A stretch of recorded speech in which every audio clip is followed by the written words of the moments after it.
Information treasury کے معزز ناظرین کرام السلام علیکم۔ ناظرین کرام، اس تصویر کو دیکھیں، یہ 1991 سے پہلے کا رشیا ہے۔ اب اس تصویر کو دیکھیں، یہ 1991 کے بعد کا رشیا ہے۔ 1991 میں سوویت یونین کو توڑ دیا گیا اور اس میں سے 15 ممالک الگ ہوئے، جن میں یوکرین بھی شامل تھا۔ تب سے یوکرین اور روس کے درمیان تنازع جاری ہے اور اب یہ ممالک آمنے سامنے آ چکے ہیں۔ روسی صدر ولادیمیر پوٹن نے یوکرین کے خلاف اعلان جنگ کر دیا ہے اور ایک خونریز جنگ کا آغاز ہو چکا ہے۔ اس وقت پوری دنیا پر تیسری عالمی جنگ کا خطرہ منڈلا رہا ہے۔ ہر ملک اسی سوچ میں گم ہے کہ نہ جانے کس وقت رشیا اور یوکرین کی جنگ سرحدوں سے باہر نکل آئے اور اس ملک کو خود کو بچانے کے لیے نہ چاہتے ہوئے بھی اس جنگ میں کودنا پڑ جائے، اور اگر یہ جنگ یوکرین اور روس کی سرحدوں سے باہر نکل گئی تو اس کی تپش ایٹمی طاقت رکھنے والے ہر ملک تک جائے گی، کیونکہ یہ دور رائفلز، ٹینکس اور فائٹر جیٹ سے آگے نکل کر ایٹمی ہتھیاروں تک پہنچ چکا ہے۔ اس وقت دنیا کے 95% نیوکلیئر ہتھیار امریکہ اور رشیا کے پاس ہیں، اور یہ دونوں ممالک تیسری عالمی جنگ کی شروعات کرنے میں پہلی اینٹ رکھ چکے ہیں۔ امریکہ اپنی فوج یوکرین کے اندر اتار چکی ہے اور روس یوکرین پر جنگ کا اعلان کر کے حملہ بھی کر چکا ہے۔ اس وقت یوکرین کی حالت یہ ہے کہ شہروں میں جنگ کے سائرن بجائے جا چکے ہیں اور یوکرین کے شہروں کے اوپر روسی جنگی طیارے بادلوں کی طرح منڈلا رہے ہیں۔ اس جنگ کی اصل وجہ امریکہ اور رشیا کے درمیان یوکرین کا تنازع ہے۔ یہ تنازع کب، کیوں اور کیسے شروع ہوا، اور رشیا اور امریکہ اپنی طاقت کا مظاہرہ کرنے کے لیے یوکرین کا استعمال کیوں کر رہے ہیں؟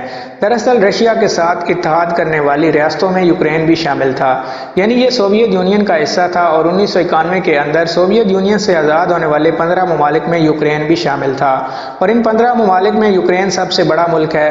سوویت یونین جیسا اتحاد دوبارہ جنم نہ لے سکے، اسی خوف کے پیش نظر امریکہ نے 1999 میں 30 ممالک شامل کرتے ہوئے ایک اتحاد بنایا جسے نیٹو کا نام دیا۔ امریکہ بہترین چال چلتے ہوئے نیٹو میں برطانیہ، ڈنمارک، یوکے، اٹلی اور کینیڈا جیسے بڑے ممالک کو شامل کر کے نیٹو کو اور بھی مضبوط بنا دیا۔ اب ان 30 ممالک میں سے کسی بھی ملک پر رشیا یا کوئی بھی اور ملک حملہ کرنے کی کوشش کرتا ہے تو یہ 30 ممالک مل کر اس کا جواب دیں گے۔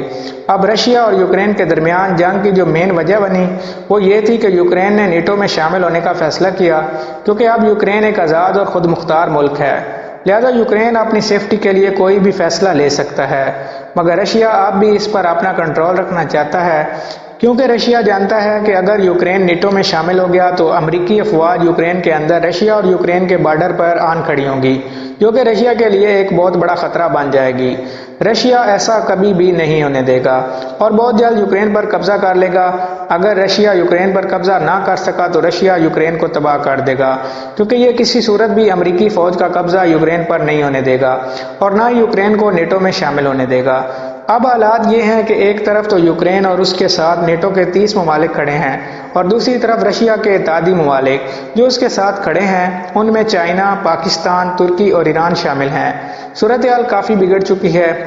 امریکہ جنگ میں کود چکا ہے اور بس انتظار اس بات کا ہے کہ رشیا کب چائنا اور پاکستان کو اپنی مدد کے لیے آواز دیتا ہے، اور اگر ایسا ہوا کہ پاکستان اور چائنا نے اس جنگ میں رشیا کی مدد کی تو یہ جنگ 2 حصوں میں تقسیم ہو جائے گی۔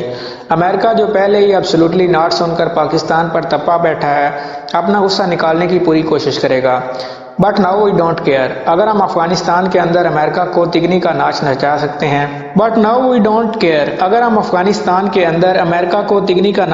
سکتے ہیں then we can do anything، لیکن جنگ کسی بھی مسئلے کا حل نہیں ہوتی۔ اگر یہ جنگ 2 حصوں میں تقسیم ہوتی ہے تو اس جنگ میں سب ایٹمی ممالک کو زبردستی دھکیل دیا جائے گا۔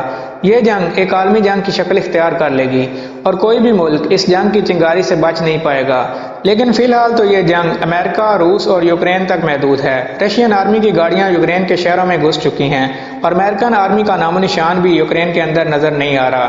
دوستو، آج سے 30 سال پہلے جب یوکرین سوویت یونین سے ٹوٹ کر آزاد ہوا تھا تو اس کے پاس ہزاروں نیوکلیئر ہتھیار موجود تھے جو یوکرین نے امریکہ، برطانیہ اور دوسرے ممالک کے کہنے پر رشیا کو واپس کر دیے تھے، کیونکہ انہی ممالک نے یوکرین کی حفاظت کی گارنٹی دی تھی۔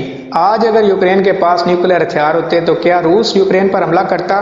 شاید کبھی نہیں۔ اس لیے اس دور میں اگر آپ نے جیتنا ہے تو طاقتور ہونا پڑے گا، ورنہ طاقتور کمزور پر ایسے ایسے ہی چڑھ دوڑیں گے جیسے روس یوکرین پر۔